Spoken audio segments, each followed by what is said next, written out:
Mulheres que correm com lobos. Capítulo 2.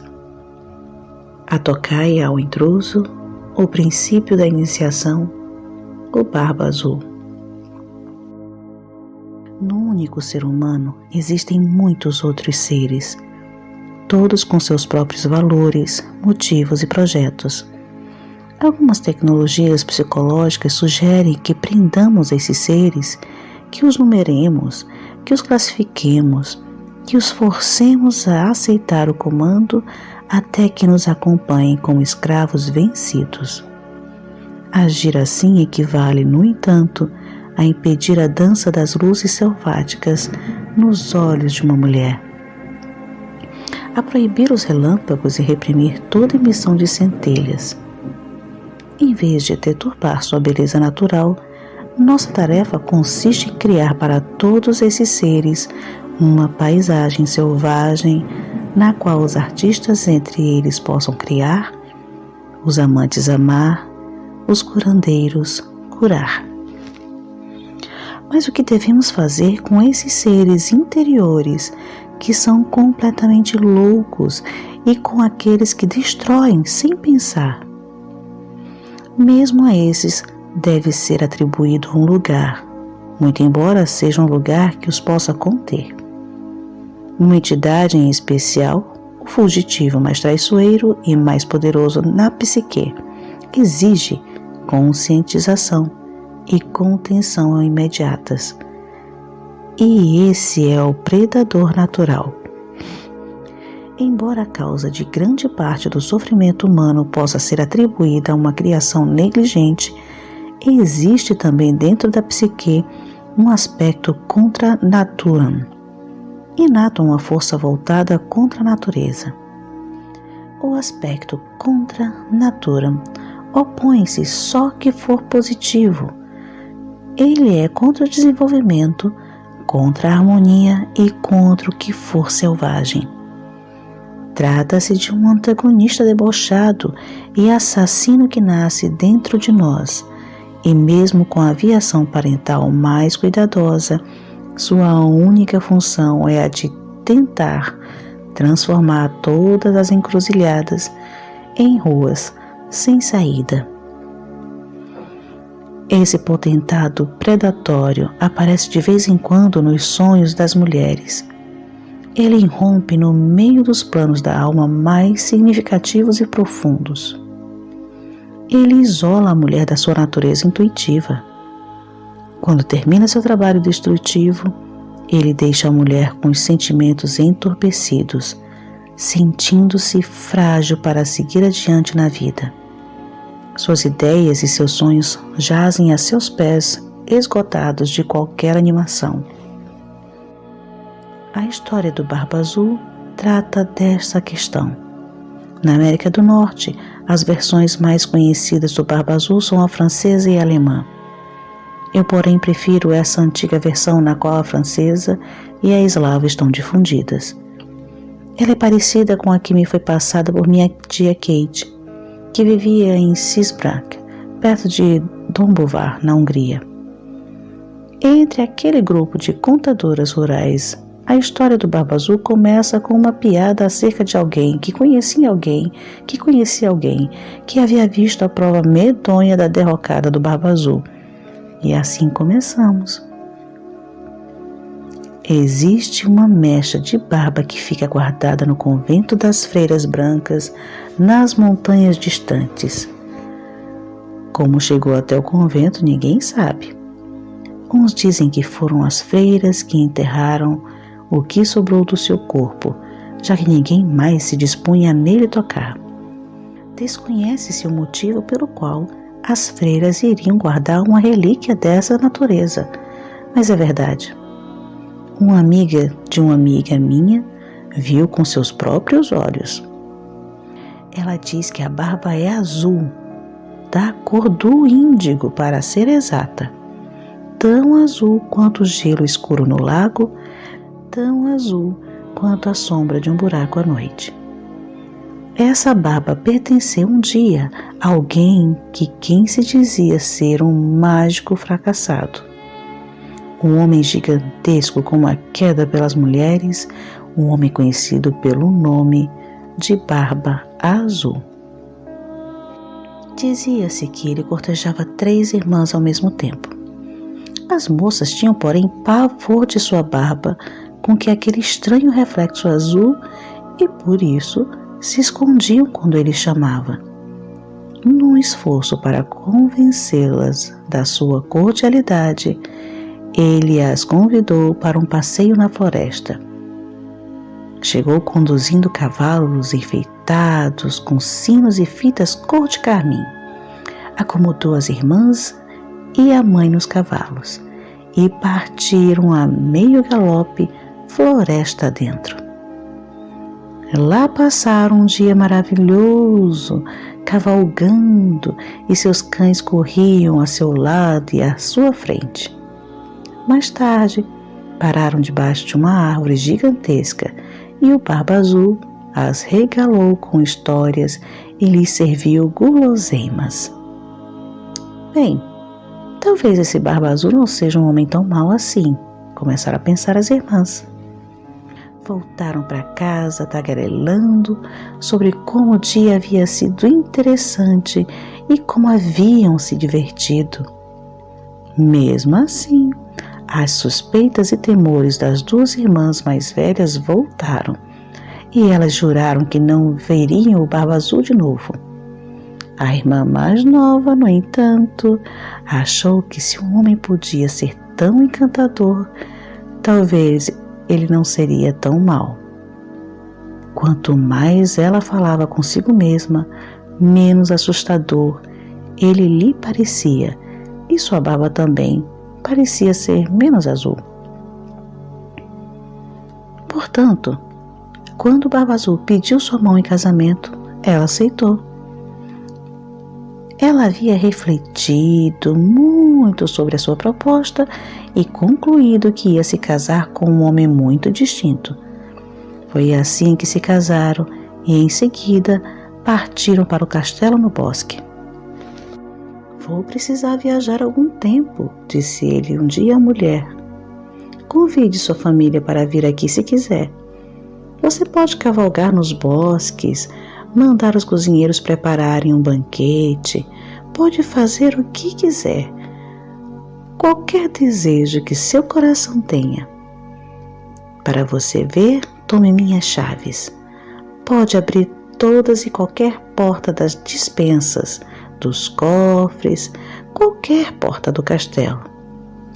Mas essa chavinha, a quem tem no alto uns arabescos, você não deve usar. Está bem, vou fazer o que você pediu. Parece que está tudo certo. Portanto, pode ir, meu querido. Não se preocupe e volte logo. E assim ele partiu e ela ficou. Suas irmãs vieram visitá-la e elas sentiam, como todo mundo, muita curiosidade a respeito das instruções do dono da casa quanto ao que deveria ser feito enquanto ele estivesse fora. A jovem esposa falou alegremente. Ele disse que podemos fazer o que quisermos e entrar em qualquer aposento que desejarmos, com exceção de um. Só que eu não sei qual é esse aposento. Só tenho uma chave e não sei que porta ela abre. As irmãs resolveram fazer um jogo para ver que chave servia em que porta.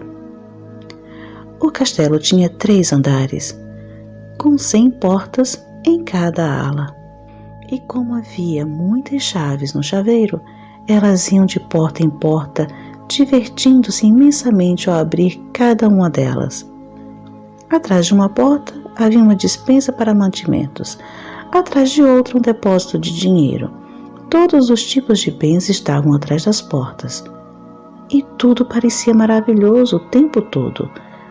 Afinal, depois de verem todas aquelas maravilhas, elas acabaram chegando ao porão e, ao final do corredor, a uma parede fechada.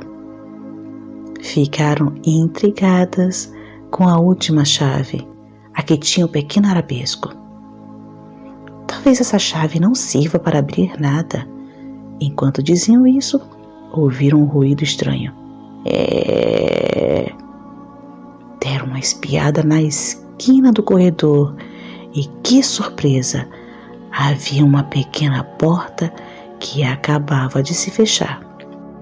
Quando tentaram abri-la, ela estava trancada.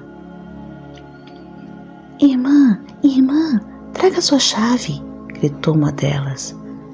Sem dúvida, essa era a porta para aquela chavinha misteriosa. Sem pestanejar, uma das irmãs pôs a chave na fechadura e a girou.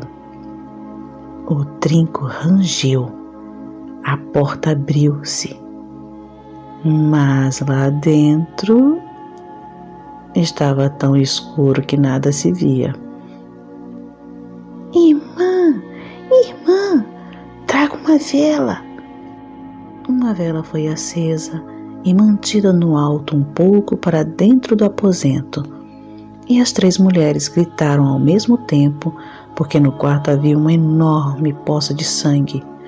Ossos humanos enegrecidos estavam jogados por toda parte e crânios estavam empilhados nos cantos como pirâmides de maçãs.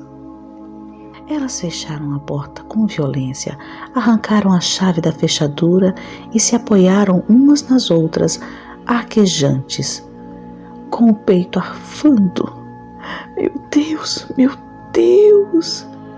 A esposa olhou para a chave e viu que ela estava manchada de sangue. Horrorizada, usou a saia para limpá-la, mas o sangue prevaleceu. Oh, não! Exclamou. Cada uma das irmãs apanhou a chave minúscula nas mãos e tentou fazer com que voltasse ao que era antes, mas o sangue não saía. A esposa escondeu a chavinha no bolso e correu para a cozinha. Quando lá chegou, seu vestido branco estava manchado de vermelho do bolso até a bainha, pois a chave vertia lentamente lágrimas de sangue vermelho escuro. Rápido! Dê-me o esfregão de crina, ordenou ela à cozinheira.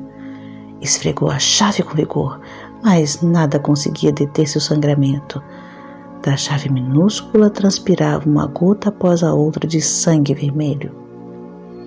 Ela levou a chave para fora, tirou cinzas do fogão a lenha, cobriu a chave de cinzas e esfregou mais. Colocou-a no calor do fogo para cauterizá-la. Pôs teia de aranha para nela estancar o fluxo, mas nada conseguia deter as lágrimas de sangue. Ai, o que é que eu vou fazer? Lamentou ela. Já sei, vou guardar a chave, vou colocá-la no guarda-roupa e fechar a porta. Isso é um pesadelo, tudo vai dar certo. E foi o que fez. O marido chegou de volta exatamente na manhã do dia seguinte e entrou no castelo já procurando pela esposa. E então, como foram as coisas enquanto eu estive fora? Tudo correu bem, senhor. Como estão minhas dispensas? Trovejou o marido. Muito bem, senhor. E como estão meus depósitos de dinheiro? Rosnou ele. Os depósitos de dinheiro também estão bem, senhor. Então, tudo está certo, esposa? Tudo está certo. Bem, sussurrou ele, então é melhor devolver minhas chaves. Com um relancear de olhos, ele percebeu a falta de uma chave. Onde está a menorzinha? Eu a perdi. Eu a perdi. Estava passeando a cavalo, o chaveiro caiu e eu devo ter perdido uma chave. O que você fez com ela, mulher? Não me lembro. Não minta para mim.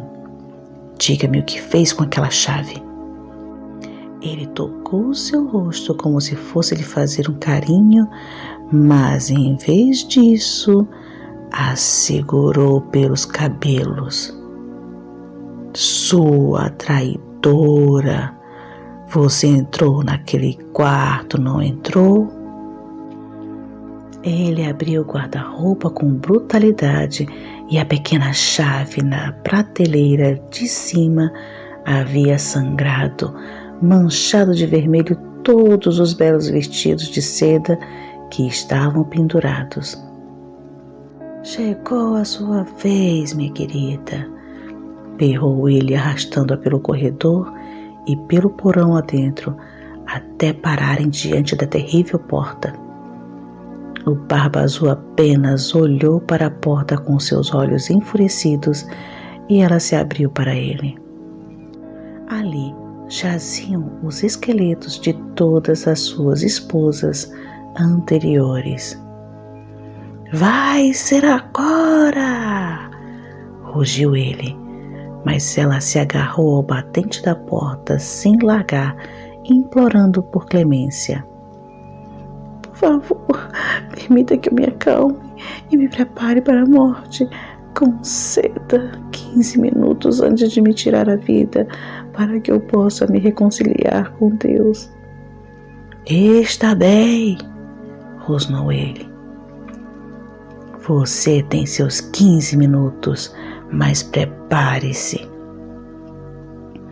A esposa correu escada acima até seus aposentos e determinou que suas irmãs fossem para as muradas do castelo. Ajoelhou-se para rezar, mas em vez de rezar, gritou para as irmãs: Irmãs! Irmãs! Vocês estão vendo a chegada dos nossos irmãos? Não vemos nada, nada na planície nua. A cada instante ela gritava para as muradas: Irmãs! Irmãs! Estão vendo nossos irmãos chegando? Vemos um redemoinho, talvez um redemoinho de areia bem longe. Enquanto isso, o Barba Azul esbravejava para que sua esposa descesse até o porão para ser decapitada. Irmãs! Irmãs! Estão vendo nossos irmãos chegando! Gritou ela mais uma vez. O Barba Azul berrou novamente pela esposa e veio subindo a escada de pedra a passos pesados. Estamos vendo nossos irmãos! Exclamaram as irmãs. Eles estão aqui e acabam de entrar no castelo. O Barba Azul vinha pelo corredor na direção dos aposentos da esposa. Venha apanhá-la! Gritou ele. Suas passadas eram pesadas. As pedras no piso soltavam. A areia da argamassa caía esfarinhada no chão. No instante que o Barba Azul entrou nos aposentos com as mãos esticadas para agarrá-la, seus irmãos chegaram galopando pelo corredor do castelo, ainda montados, entrando assim no quarto. Ali eles encurralaram o Barba Azul, fazendo com que saísse até a balaustrada.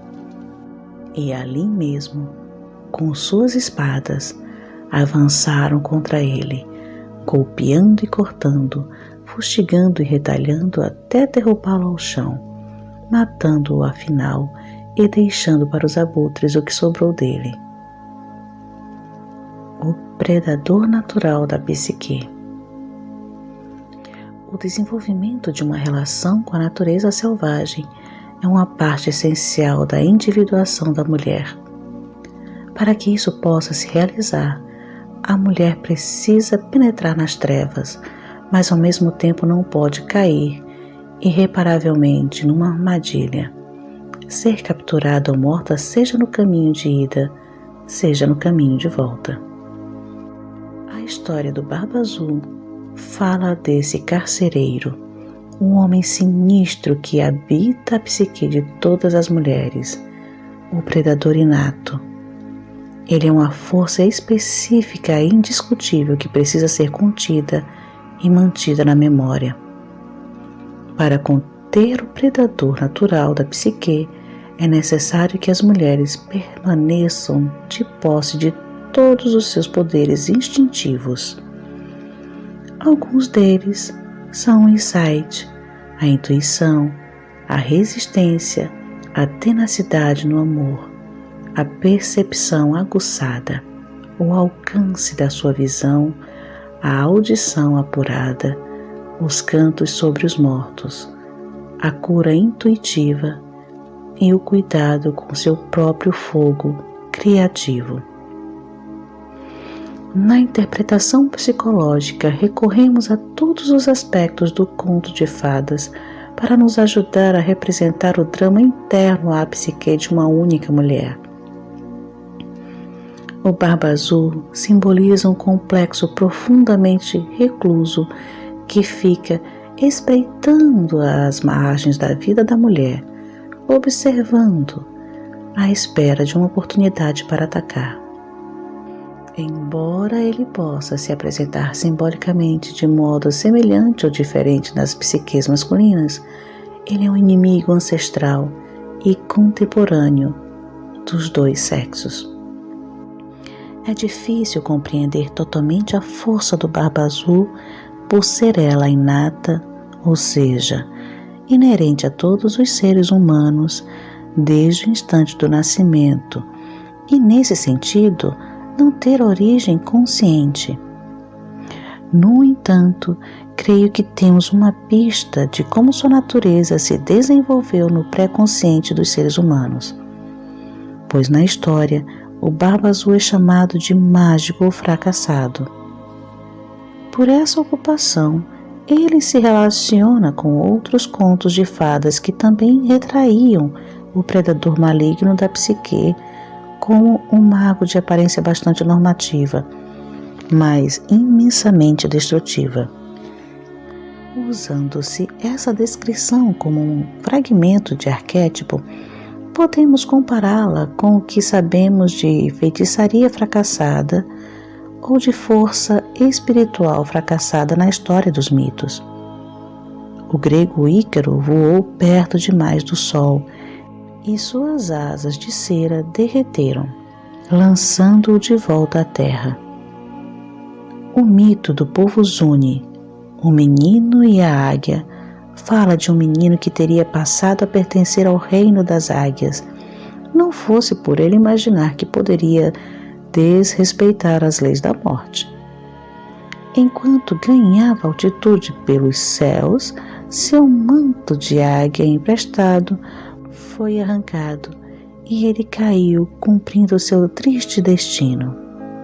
Na mitologia cristã, Lúcifer reivindicou igualdade com Jeová e foi expulso para o inferno.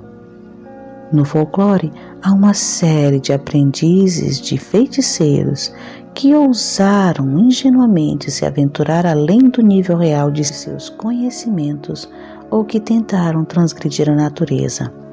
Foram punidos com ferimentos ou cataclismos. Enquanto examinamos esses leitmotiv, vemos que os predadores neles retratados desejam a superioridade e o poder sobre os outros.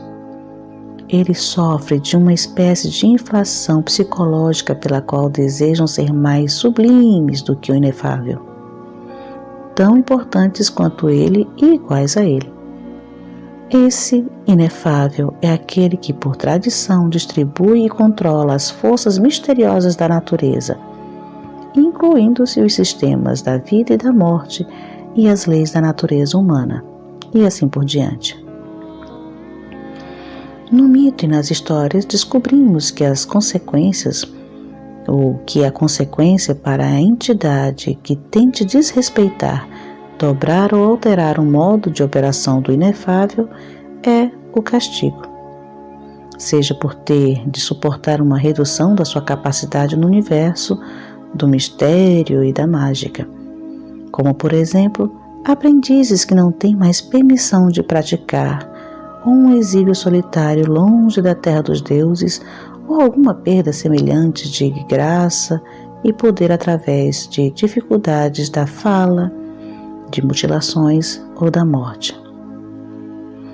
Se formos capazes de entender o Barba Azul como representante interior de todo o mito do proscrito, poderemos também compreender a solidão profunda e inexplicável que às vezes se abate sobre ele, nós, em virtude do fato de ele vivenciar um exílio permanente da salvação. O problema com o Barba Azul no conto de fadas é que, em vez de alimentar a luz das jovens forças femininas da psique, ele prefere encher-se de ódio e deseja extinguir as luzes da psique. Não é difícil imaginar que numa conformação tão maligna esteja enredado alguém que um dia desejou ultrapassar a luz e caiu em desgraça por essa razão. Podemos entender por que motivos, a partir de então, o desterrado passou a manter uma perseguição cruel em busca da luz dos outros. Podemos imaginar que sua esperança seja a de que ele, se conseguisse reunir uma quantidade suficiente de almas, poderia acender uma chama de luz que afinal erradicaria as trevas e corrigiria sua solidão. Nesse sentido, no início do conto temos um ser terrível que nos diz respeito ao seu aspecto não redimido. No entanto, esse fato é uma das verdades cruciais que a irmã mais nova deve reconhecer, que todas as mulheres devem reconhecer. A de que, tanto interna quanto externamente, existe uma força que atuará opondo-se aos instintos do self natural e de que essa força maligna é o que é. Embora talvez pudéssemos sentir compaixão por ela, nossos primeiros atos devem ser o do reconhecimento da sua existência, o de nos protegermos da sua devastação e, afinal, o de privá-la de sua energia assassina. Todas as criaturas precisam aprender que existem predadores.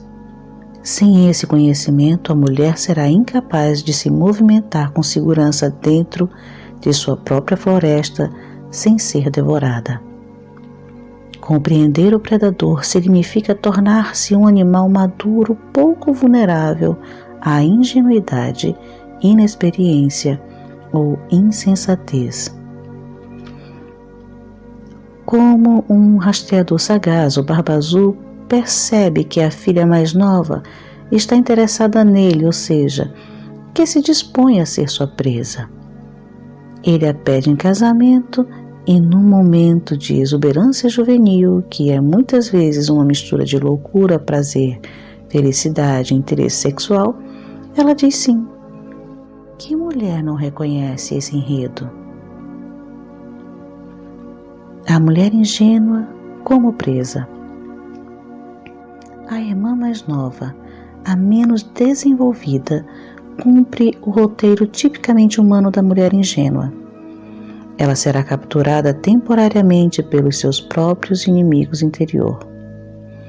Mesmo assim, no final escapará mais sábia, mais forte e sabendo reconhecer à primeira vista o astucioso predador da sua própria psique. A história psicológica subjacente ao conto também se aplica à mulher mais velha, que ainda não aprendeu perfeitamente a reconhecer o predador inato. Talvez ela tenha dado início ao processo repetidas vezes, mas por lhe faltarem orientação e apoio, ela ainda não o concluiu. E por isso que as narrativas míticas são tão construtivas. Elas fornecem mapas iniciáticos de tal modo que mesmo uma tarefa que esteja emperrada possa ser terminada. O conto do Barba Azul é útil para todas as mulheres, independente de serem jovens e terem acabado de saber da existência do predador ou de terem sido acossadas e acuadas por ele décadas a fio, encontrando-se afinal preparadas para um confronto final e decisivo com ele. A irmã mais nova representa um potencial criativo dentro da psique. algum aspecto que se está aproximando de uma vida exuberante e reprodutiva.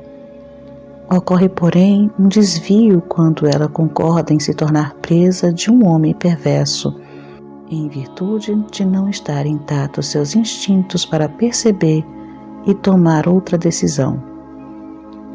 Do ponto de vista psicológico, as meninas e os meninos são como que dormentes para o fato de que eles próprios possam ser as presas. Embora às vezes nos pareça que a vida seria muito mais fácil e menos dolorida se todos os seres humanos nascessem totalmente em estado de alerta, isso não acontece. Nós todos nascemos Anlagen, como o potencial no núcleo de uma célula. Em biologia, a Anlag é uma parte da célula caracterizada como aquilo que se tornará. Dentro da Anlag está a substância fundamental que com o tempo irá se desenvolver, fazendo com que nos tornemos uma pessoa inteira.